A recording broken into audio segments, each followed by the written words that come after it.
Irmãos e irmãs, bom dia a todos. Nós estávamos numa corrida de pregar o Evangelho de Lucas em 2 anos, e o pastor Kaique teve essa ideia maravilhosa de nós fazermos um break, uma quebra, e pregarmos 4 sermões com o seguinte tema: criação, queda, redenção e consumação.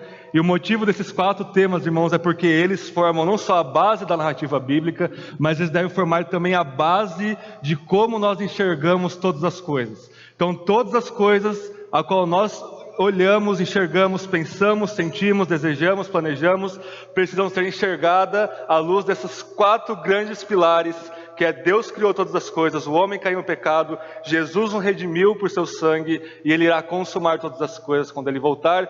Irmãos, tudo isso está em uma semente ou em fundamento em Gênesis capítulo 1, 2 e 3.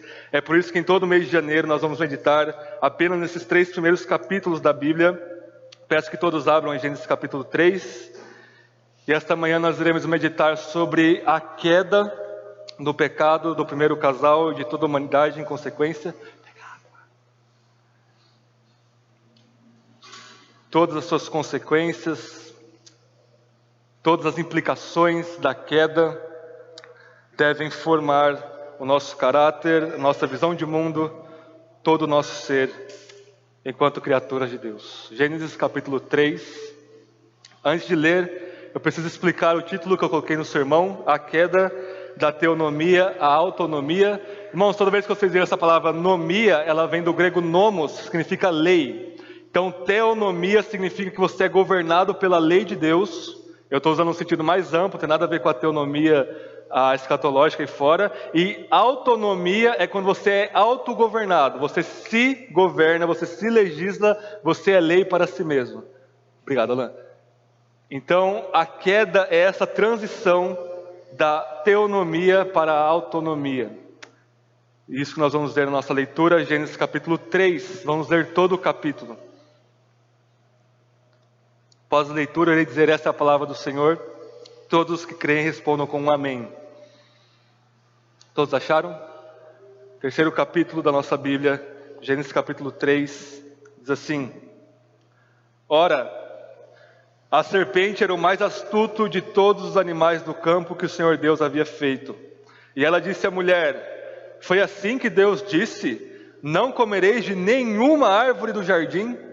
Respondeu a mulher à serpente: do fruto das árvores do jardim podemos comer, mas do fruto da árvore que está no meio do jardim, disse Deus: não comereis dele, nem nele tocareis, se o fizerdes, morrereis. E disse a serpente à mulher: com certeza não morrereis. Na verdade, Deus sabe que no dia em que comerdes desse fruto, os vossos olhos se abrirão e sereis como Deus, conhecendo o bem e o mal. Então, vendo a mulher que a árvore era boa para dela comer, agradável aos olhos e desejável para dar entendimento, tomou do seu fruto, comeu e deu dele para o seu marido, que também comeu. Então os olhos dos dois foram abertos e ficaram sabendo que estavam nus. Por isso entrelaçaram folhas de figueira e fizeram para si aventais. Ao ouvirem a voz do Senhor Deus, que andava pelo jardim no final da tarde, o homem e a sua mulher esconderam-se da presença do Senhor Deus entre as árvores do jardim. Mas o Senhor Deus chamou o homem perguntando: onde estás? E o homem respondeu: ouvi a tua voz no jardim e tive medo, porque eu estava nu e por isso me escondi. E Deus perguntou-lhe outra vez: quem te mostrou que estavas nu? Comeste da árvore da qual te ordenei que não comesses? Respondeu então o homem: a mulher que me destes me deu a árvore e eu comi. E o Senhor perguntou à mulher: que foi que fizeste? E a mulher respondeu: a serpente me enganou e eu comi. Então o Senhor Deus disse à serpente: porque fizeste isso, será maldita entre todo o gado, entre todos os animais do campo. Andarás sobre o teu ventre e comerás pó todos os dias da sua vida. Porém, inimizade entre ti e a mulher, entre a tua descendência e a descendência dela, essa te ferirá a cabeça e tu lhe ferirás o calcanhar. Então disse a mulher: multiplicarei grandemente a tua dor na gravidez, com dor darás à luz a filhos, o teu desejo será para o teu marido, e ele te dominará. E disse para o homem: porque destes ouvido a voz da tua mulher e comeste da árvore do qual te ordenei, não comerás dela, maldita é a terra por sua causa, com sofrimento comerás dela todos os dias da sua vida. Ela te produzirá espinhos e ervas daninhas, e terás de comer das plantas do campo. Do suor do teu rosto comerás o teu pão, até que tornes a terra, pois dela foste tirado, porque és pó, e ao pó tornarás. Adão chamou Eva, a sua mulher, porque ela foi a mãe de todo vivente. E o Senhor Deus fez roupa de peles para Adão e sua mulher, e os vestiu. Então disse o Senhor Deus: agora o homem tornou-se como um de nós, e conhece o bem e o mal. Não suceda que estenda a mão e tome também da árvore da vida, coma e viva eternamente. Por isso o Senhor Deus o mandou para fora do jardim do Éden, para cultivar o solo do qual foi tirado. E havendo expulsado o homem, pôs a leste do jardim do Éden os querubins, e uma espada flamejante que se revolvia por todos os lados, para guardar o caminho da árvore da vida. Essa é a palavra do Senhor. Vamos orar mais uma vez, irmãos?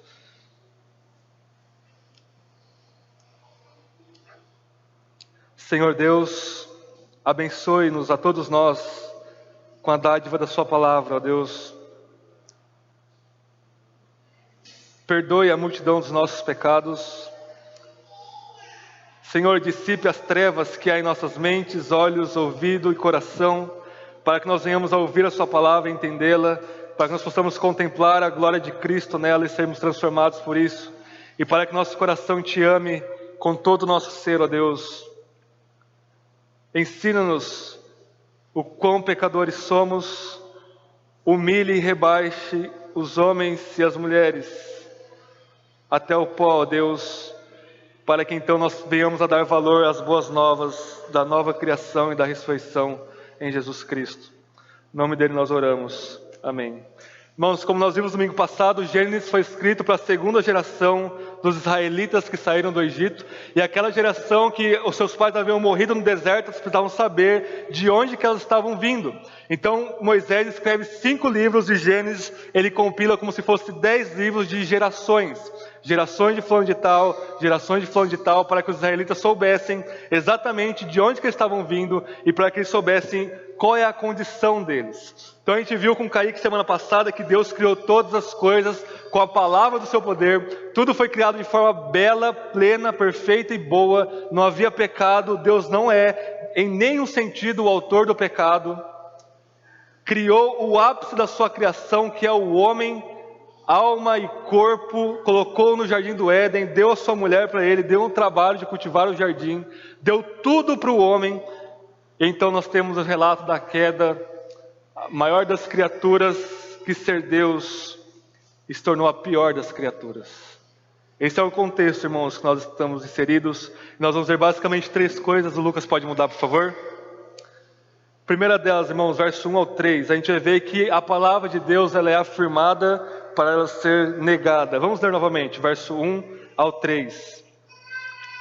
Ora, a serpente era o mais astuto, ou mais sagaz, ou mais sábio, ou mais inteligente, ou mais sutil, dá para traduzir essa palavra hebraica de todas essas formas, mais astuto que todos os animais do campo que o Senhor Deus havia feito. E ela disse à mulher, ela começou um diálogo com Eva, um diálogo amistoso, um debate teológico, e ela simplesmente, dando uma de João sem braço aqui, perguntou como se ela não soubesse das coisas. Foi assim que Deus disse: não comereis de nenhuma árvore do jardim? Respondeu a mulher à serpente: do fruto das árvores do jardim podemos comer, mas do fruto da árvore que está no meio do jardim, disse Deus: não comerei deles, nem nele tocareis, se o fizerdes morrereis. Primeira coisa que a serpente faz, irmãos, ela não chega como os novos ateus mimados nos nossos dias, negando Deus ou negando a sua palavra. Ela chega afirmando 2 coisas: o Deus verdadeiro e um Deus verdadeiro que se revela de forma especial. A gente crê que hoje a revelação especial de Deus está confinada e finalizada em 66 livros. Mas até ser compilado todo escrito, Adão, ele tinha revelação especial, assim como todo o povo de Deus no Antigo Testamento. E qual que é a revelação especial de Deus para Adão? Toda vez que Deus vinha e falava com ele. Especialmente o mandamento de ser frutífero, de dominar a terra, de unir-se à sua mulher e de não comer da árvore do conhecimento do bem e do mal. Essa é a revelação especial para Adão. Adão não podia ser deixado no jardim do Éden ao seu próprio nariz. Ele precisava interpretar a criação de Deus onde ele estava, com base na revelação especial de Deus. Vocês veem? ainda que ele fosse justo e sem pecado, ele precisava da revelação especial para interpretar a revelação geral de Deus, que é toda a criação. Então a serpente, ela chega dizendo: foi assim que Deus disse. Ela não nega que Deus disse, ela afirma que Deus disse. Ela está afirmando a verdade. E é assim que é a mentira, irmãos. Ela nunca vem nua e plena. Ela sempre vem misturada com a verdade. Sempre. E a serpente diz: foi assim que Deus disse? Não comereis de nenhuma árvore do jardim? Ou seja, ela começa perguntando como se ela não soubesse, distorcendo já na pergunta o que Deus disse. Deus não disse para que eles não pudessem comer nenhuma árvore do jardim. Foi isso que Eva entendeu. Ela respondeu no verso 2.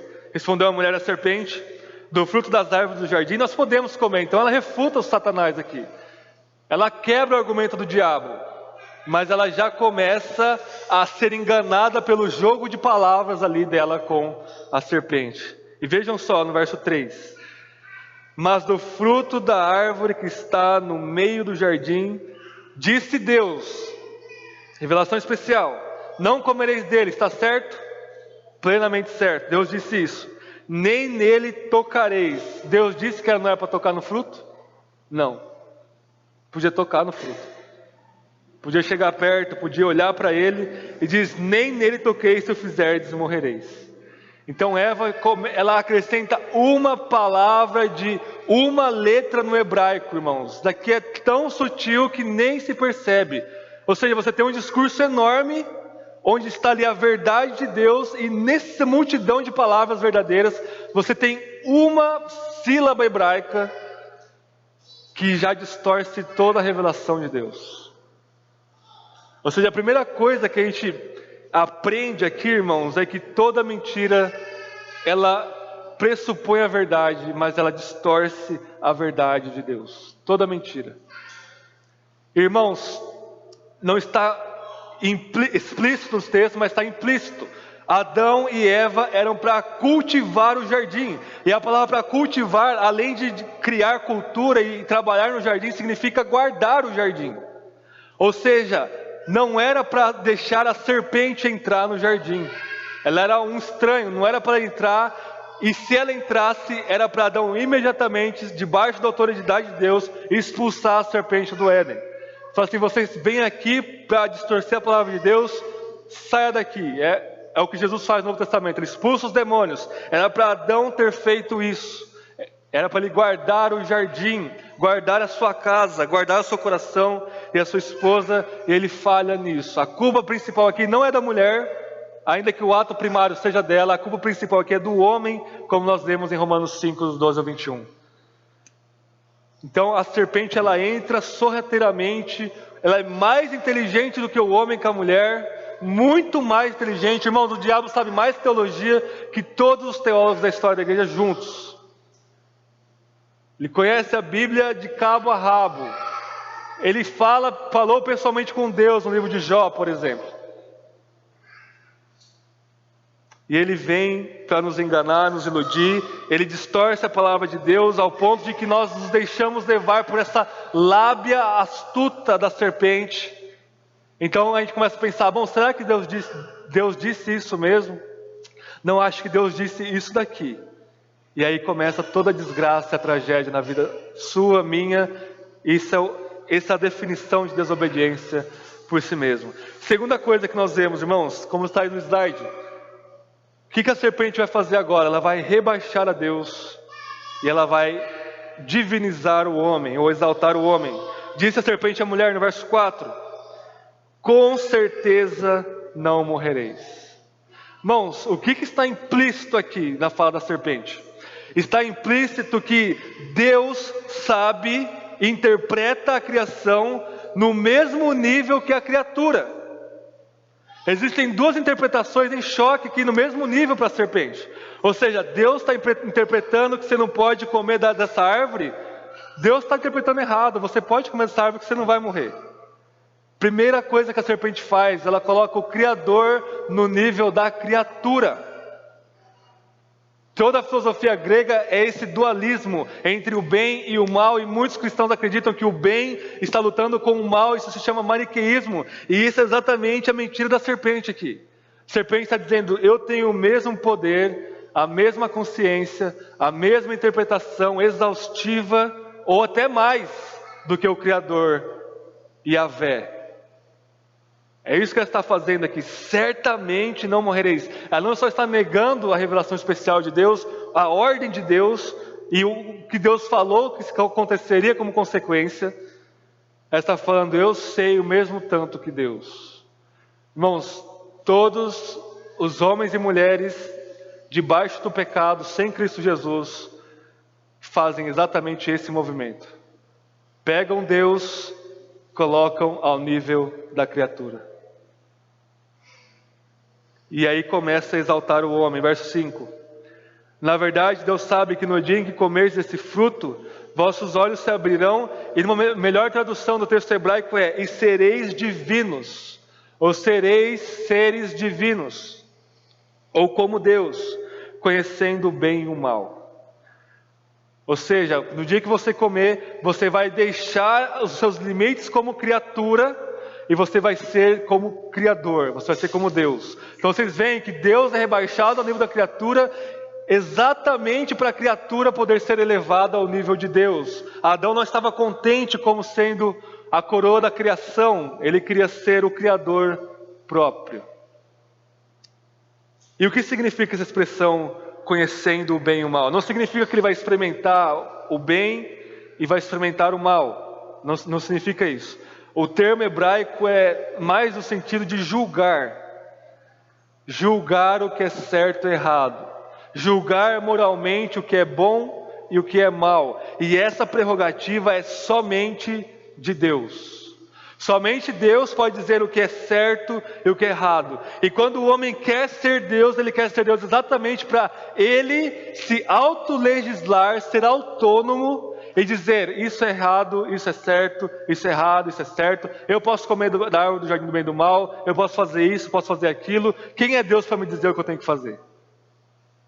E aqui está o princípio da autonomia, irmãos.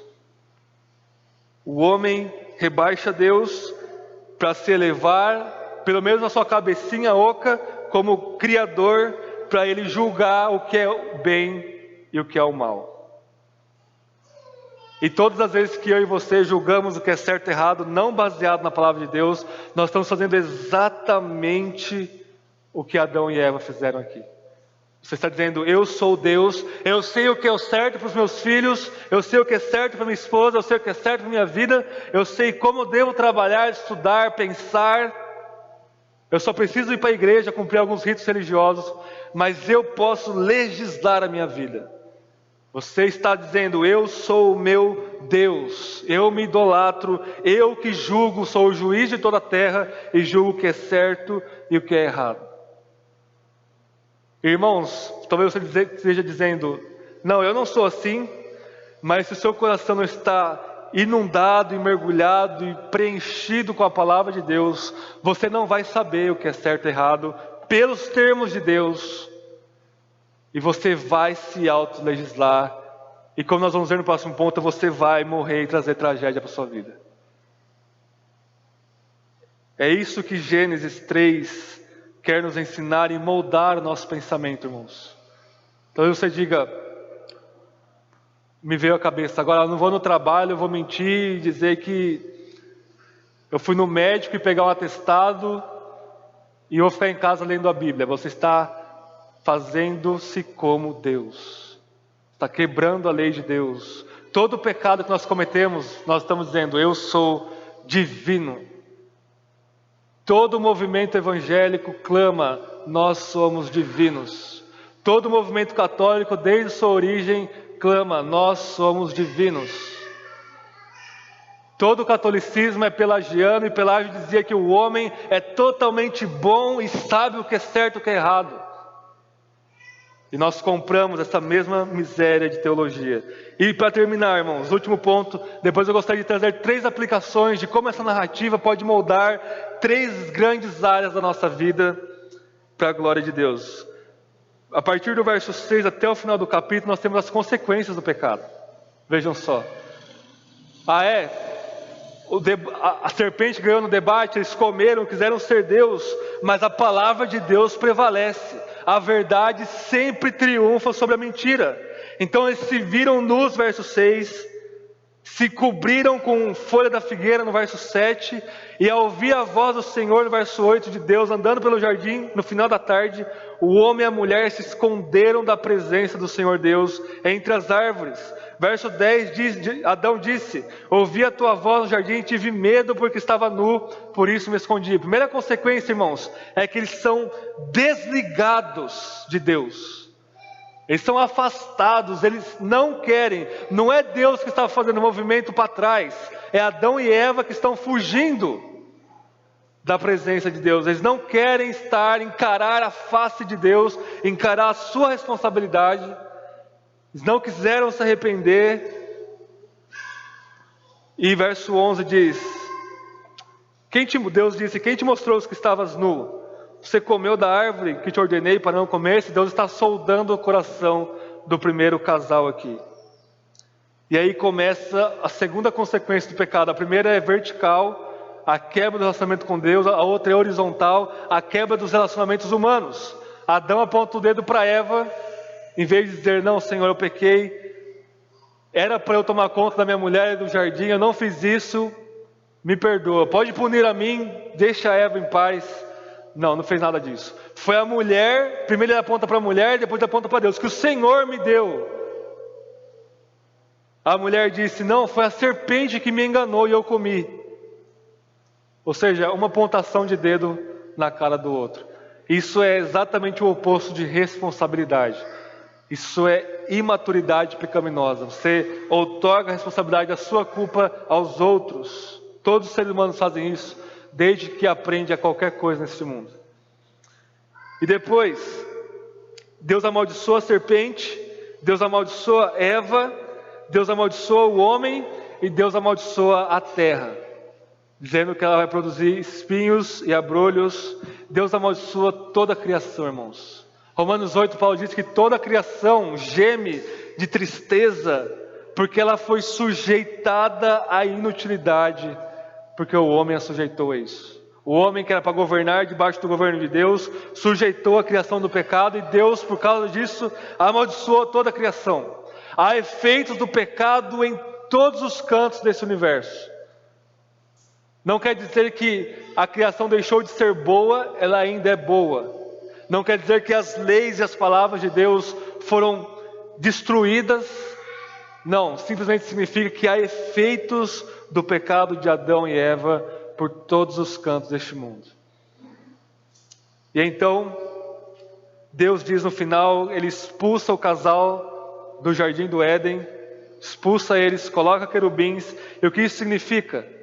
O jardim do Éden era um local de encontro com Deus, um lugar de vida, e Adão morreu 3 vezes. Morreu espiritualmente, foi afastado de Deus. Paulo diz lá em Efésios 2, citando Gênesis 3, que todos nós estávamos mortos em nossos pecados e fazíamos a vontade do diabo, do mundo e dos nossos pecados.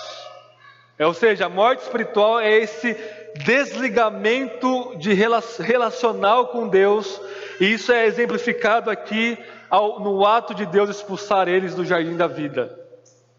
Adão morre fisicamente, um dia para Deus depois, ou quase 1000 anos depois, e aí nós temos também a consequência da morte eterna. No dia que dele comerdes, certamente morrereis. Ou no hebraico é morrendo morrerás. Você vai morrer espiritualmente, você vai ficar morrendo na sua vida até você volte para o pó, e você vai ter a morte eterna, a separação eterna de Deus. Isso é o significado de morte: separação de Deus, espiritual, física e eternamente. Irmãos, é isso que Moisés está dizendo para os israelitas, e é isso que o Espírito Santo está dizendo para todos nós hoje. Pecado é tornar Deus criatura e divinizar o homem. Eu gostaria de trazer 3 aplicações para 3 grandes áreas da nossa vida. A primeira delas é a história da humanidade toda, do pensamento humano.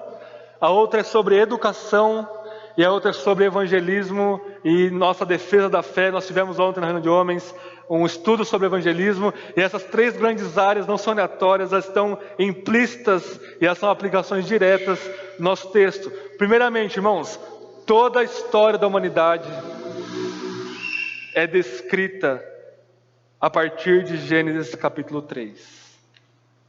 Toda a história da humanidade é a história do homem querendo ser Deus e do homem tornando Deus criatura. Todos os povos antigos, antes de Cristo Jesus, com exceção de um pequeno povo chamado de Hebreus, todos eles tinham duas características. A primeira delas é, eles idolatravam o imperador e o império. O imperador era como se fosse Deus na terra, o faraó, o rei, ou qualquer que fosse o governante, ele era Deus na terra. E o império é como se fosse a ordem do universo expressada de forma micro naquele lugar. E isso é Gênesis 3, divinizando o homem. E uma segunda coisa que marca todos os povos é o que nós chamamos de magia. E magia, irmãos, no povo antigo é o seguinte: eles eram politeístas, acreditavam que existiam vários deuses e cada deus tomava conta de um aspecto da criação. Tinha o deus da água, o deus da terra, o deus do vento, o deus da colheita, o deus dos mares, etc. E a magia era a manipulação sobrenatural dos elementos para eu fazer o que eu quero com a terra. Ou seja, eu estou subjugando a criação e os deuses a partir de métodos místicos. O que é isso? Eu estou querendo ser Deus. Eu rebaixo Deus, falando que existem vários deuses, para quê? Exatamente para que eu possa me incluir neles. Um outro exemplo, toda a história do pensamento grego e romano se resume em Gênesis capítulo 3, onde a serpente diz: certamente não morrereis, sereis igual a Deus. Toda a história do pensamento grego vai dizer que o homem é autônomo, que o homem pode e deve chegar a um ponto em sua vida que ele vai ser um com a divindade. Sócrates dizia: em relação ao bem e o mal, eu não quero ouvir nenhuma palavra dos deuses, porque eu sei o que eu vou fazer. Gênesis capítulo 3. Toda a história da Idade Média, avançando mais um pouco, se resume nisso. Eles criaram uma espécie de cadeia do ser, onde Deus está no supremo ponta da cadeia e o homem está aqui embaixo. E é possível o homem ascender até Deus. O que é isso? O homem se tornar Deus. E Deus se torna criatura porque ele está na escala do ser da criatura. E todo pensamento moderno, irmãos, todo maldito pensamento moderno é resumido em Gênesis capítulo 3. O homem querendo ser Deus e fazendo de Deus o seu parceiro, o seu coleguinha, o seu igual. Toda a história do pensamento, irmãos. O que isso traz para nós? Não se deixe enganar pelos pensamentos aí fora. Como Paulo diz em Colossenses 2, não se deixe enganar pelas vãs e inúteis filosofias que são de acordo com o homem e não de acordo com Cristo Jesus. Eu conheço tantos jovens, adultos, adolescentes que ouvem qualquer baboseira contra a fé cristã e já se desviam dela. Vão para a faculdade, a grande maioria dos jovens se desviam na faculdade, porque não conhecem a revelação da voz de Deus nas Escrituras. A serpente vem e é muito mais fácil enganar eles e tirar eles da presença de Deus. E aí nós podemos culpar a igreja, culpar os pastores, mas isso tudo são causas secundárias. A causa primária é que eles são mortos nesses seus pecados. Eles querem ser Deus. Eles querem se autolegislar. Irmãos, sabe o que a palavra idiota significa no grego? Aquele que pensa por si próprio. O maior elogio das pessoas do mundo é você chamar eles de idiota. Não sejam idiotas. Não pensem por si próprios. Pensem segundo a mente de Cristo, segundo a mente de Deus revelada nas Escrituras. Segundo lugar, irmãos, caminhando na mesma sequência, a educação nada mais é do que aplicações, sermões da base da palavra da serpente aqui de Gênesis 3. Toda educação, e a Fer sabe disso, moderna, pós-moderna, antiga, vai dizer o seguinte: nossos filhos precisam ser autônomos. É o grande bezerro de ouro da educação. Nossos filhos precisam ter um pensamento crítico. Sabe o que é ter pensamento crítico? Crítico no grego é crise, significa julgar. E ter um pensamento crítico é você saber julgar por si mesmo o que é certo e o que é errado. É exatamente o que a serpente está dizendo aqui em Gênesis 3. Você vai deixar o seu filho... Talvez você diga: William, Deus me abençoou com um bom emprego, eu estou pagando uma escola de R$3.500 para o meu filho, ele vai ter a melhor educação do país, agora eu posso ficar tranquilo, só vou brincar com meu filho aqui. Não, irmãos. Não importa se seu filho está em escola pública, particular, na melhor ou na pior escola, é o seu dever como pai e como mãe educar o seu filho em casa. É o seu dever mostrar para ele como não pensar por si próprio. Como não pensar, isso é a maior blasfêmia que eu posso dizer em relação ao mundo. Como pensar de acordo com a palavra de Deus. Porque lá fora ele vai pensar como se ele fosse Deus. E como se Deus fosse uma criatura. Todos nós somos responsáveis pela educação dos nossos filhos. Irmãos, existem 2 professores aqui no jardim do Éden. Deus ensinando o homem e a mulher, e a serpente ensinando o homem e a mulher. Esse é o resumo da educação. Como nós vamos educar os nossos filhos e nos autoeducar. Nós não podemos entregar nossos filhos na boca da serpente, irmãos. E basta você não fazer nada. Eu escuto milhares de pessoas vindo se aconselhar comigo dizendo: Pastor William, eu levei meu filho na igreja a vida inteira e agora ele se desviou. É ateu, é homossexual, é não sei o que. E eu pergunto: você ensinava a Bíblia todos os dias para ele? Não. Você fazia cultos domésticos? Não. Você refletia o caráter de Jesus em seu lar? Não. Aí não adianta. A gente pode ter culto o dia todo dia. A educação começa em casa. Ou você entrega o seu filho para a serpente, ou você entrega nas mãos do Senhor. Mas isso você faz de forma ativa. Ou você está ensinando a palavra de Deus, ou você está ensinando a palavra da serpente. Em terceiro e último lugar, para nós finalizarmos, sobre evangelismo. Como nós devemos evangelizar, irmãos? Baseado em Gênesis capítulo 3. Primeira coisa que a gente tem que ter em mente é que a serpente pressupôs Deus e a sua palavra.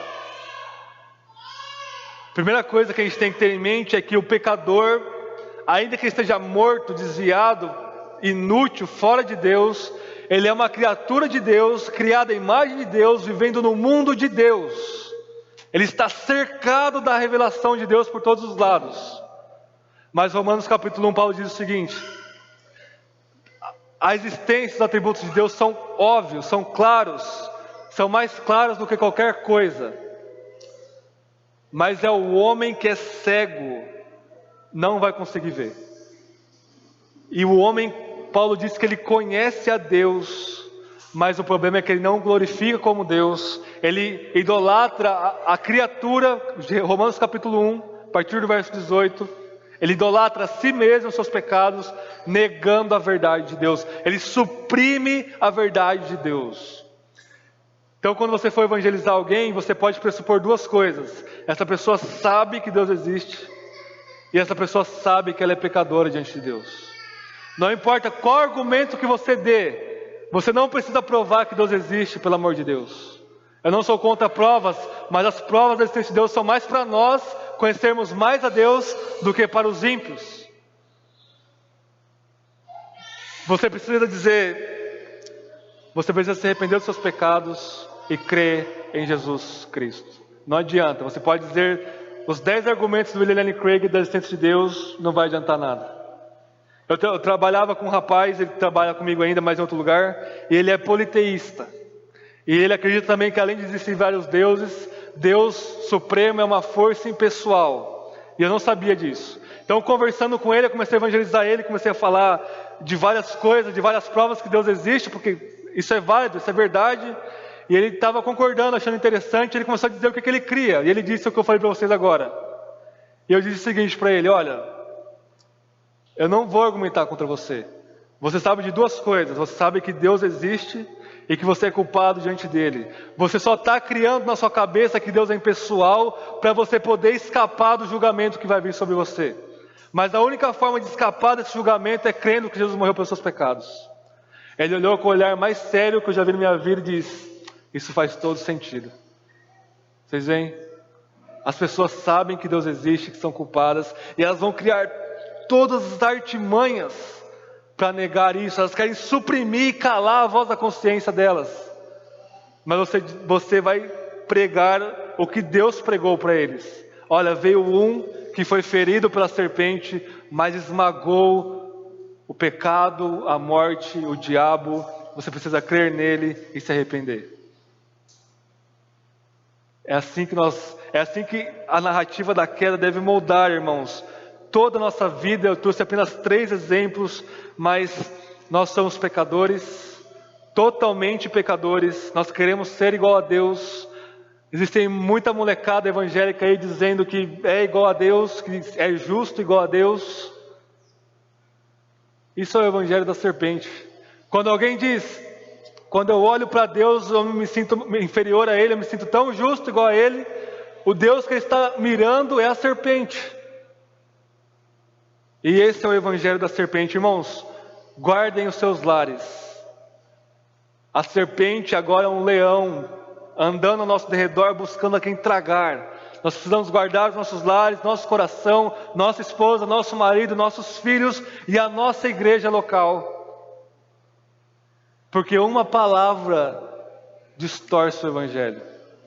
Uma palavra, nós estamos desviados, condenados. Nós devemos orar por isso e nos moldar a isso. Amém? Vamos orar mais uma vez?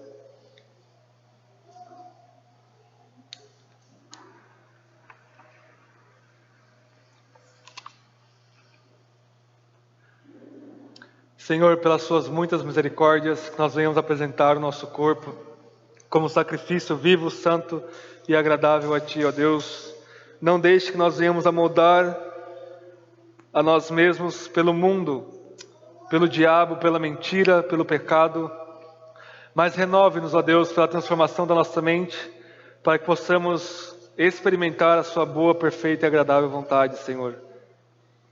Que o Senhor conceda arrependimento a todos nós aqui presentes, arrependimento de querermos ser igual a Ti, ó Deus, arrependimento de fazer com que o Senhor seja em nossa consciência igual a nós,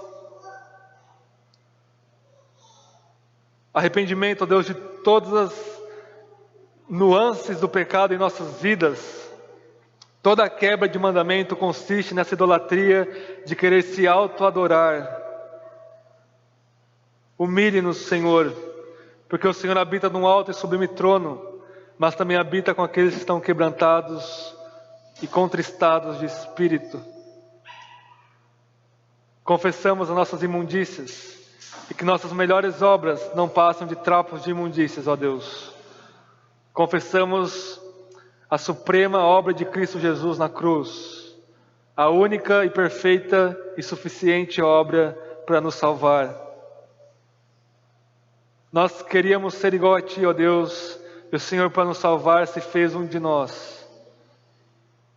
E o Senhor exaltou o Seu Filho acima de todas as coisas. Dobre os nossos joelhos e que nossa língua confesse que Jesus Cristo é o Senhor, para a glória de Deus Pai. Que nós não venhamos a ser enganados pela astúcia do serpente. Nós não venhamos a nos desviar da simplicidade do Evangelho em nossos corações, em nossos lares, em nossa igreja. Nós venhamos a proclamar a vitória de Cristo, ó Deus, sobre a serpente. Isso que nós vamos ver no domingo que vem para a Sua glória. Em nome de Jesus. Amém.